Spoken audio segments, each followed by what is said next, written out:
shapeshifter, demigod of the wind and sea. I am Hero of men.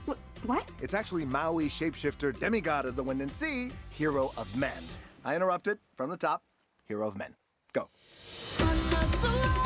I'm not going on a mission with some little girl. This is my canoe, and you will journey to different.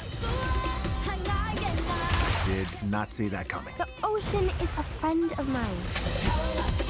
First, we've got to go through a whole ocean of bad.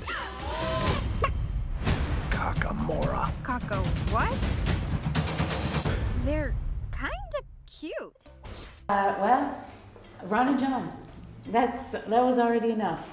But you add to that the opportunity to create a strong female protagonist who is the hero of her own story, which is, to me, something exciting to do and something that we all need to do more of. And then to set it in a culture that was so rich and so beautiful and so inspiring to me, with music that has these rhythms of the Pacific Islands, and the ability to then kind of fuse that with storytelling, song. Wow. What's there not to say yes to? Well, I think, we're telling stories that are stories that come from our hearts, and as the times change, we're changing too. We have now 3 women directors at Disney. At Disney Animation, this shouldn't be a surprise, but it is compared to other studios. I think the balance is changing. We make up half the population, and I'd love to see us make up half of the storytelling decision making. I think that pretty soon you can just tell a story, and if it's a female protagonist or a male protagonist, and if it's a love story, it's a love story. If it's not, it's not. I'm waiting for the day when nobody asks me how we have a female protagonist that isn't a love story, because guess what? We have other interests. Women have other interests in their lives as well. So I think that we're making steps towards something that's more inclusive. When I first started on the movie, the first thing I did was spend days listening to music from the Pacific Islands. And every time I went, wow, that's good, it was Te Waka. Te Waka is Opetaia Hawaii's band. He founded the band, he writes the songs, he's the lead singer. And they've been traveling for about 20 years.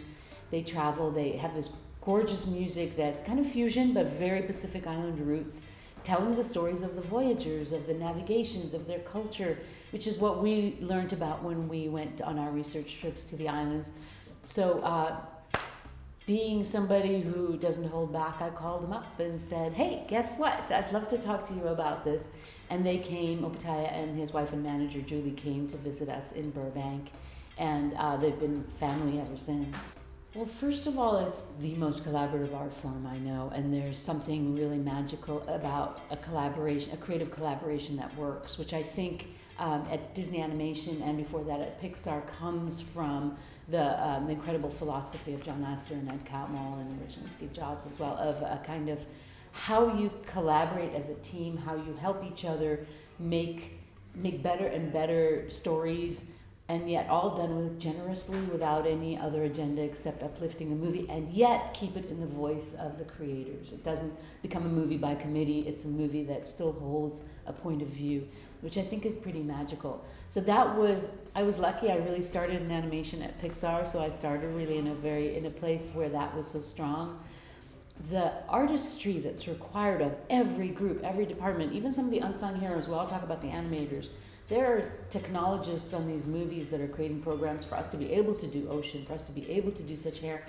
Their friends who they went to school with are putting rockets on Mars. They're all like, it's that kind of brain, and yet they're able to take that and bring it to art. There's some amazing, amazing people doing amazing things on a movie, and all those thousands of details come together, if it works, to tell one singular story. It's fascinating. That was something that we worked on for a long time, to find the right tone of relationship between those two, because Maui has this kind of, when we first start the film, he's flawed, he's done something that maybe he shouldn't have, and he's been waiting for a long time to try to heal this, and at first just for himself. And Vaiana brings to him, she's very courageous, so she stands up to him, and I have to say, it was the same with the actors. Our young 15, now she's, as of yesterday, 16-year-old actress, stood up to Dwayne in a beautiful way. She stands up to him. She has the conviction. She's a hero on a hero's journey. She's going to save her world, and she's not going to let anything stop her.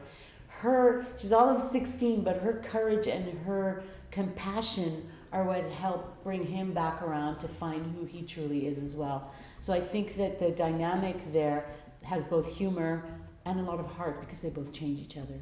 I'd say that the maybe top message of the film is to stop and listen inside. We all have a voice inside that tells us who we're meant to be. Everybody else is going to tell you who they think you should be. Stop and listen. Who you're meant to be is within your own heart. You find it out for yourself. Underneath that, I think in the film there's a message about nature, about our relationship with nature. It's very important to stop and observe, to stop and listen, to stop and pay respect to nature. If those are the two things they come away with, and if they come away a little interested in the Pacific Islands and want to read about that history and culture and learn more about it, I'll be very happy. Moana! I got your back. It's Maui time!